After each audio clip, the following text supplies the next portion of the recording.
तर 11 तारखेला उद्धव ठाकरे राज ठाकरे यांची संयुक्त सभा होणार आहे शिवाजी पार्कमध्ये। आणि या सगळ्या महानगरपालिकेच्या रणधुमाळीमध्ये सगळ्यात महत्त्वाचा मुद्दा, विशेष करून मुंबईसाठी गाजणारा मुद्दा आहे तो म्हणजे मुंबईच्या महापौर पदाचा। मुंबईच्या महापौर पदावरती कोणत्या जातीचा, कोणत्या धर्माचा, कुठल्या नावाचा, कुठल्या आडनावाचा व्यक्ती विराजमान होणार याची चर्चा एकीकडे रंगलेली असताना दुसरीकडे महापौर पदाच्या आरक्षणाची सोडतच मात्र अद्याप निघालेली नाहीये। 15 तारखेला निवडणुका होणार आहेत, मतदान होत आहे, 16 तारखेला निकाल लागणार आहे।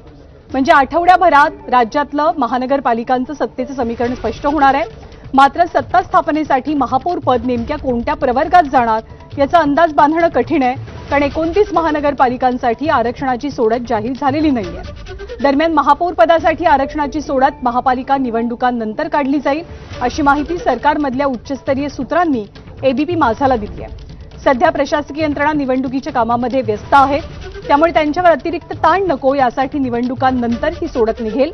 मात्र नव्या लॉटरीमुळे राजकीय पक्षांची धाकधूक वाढली आहे आणि इच्छुकांची सुद्धा गणितं बदलण्याची शक्यता आहे।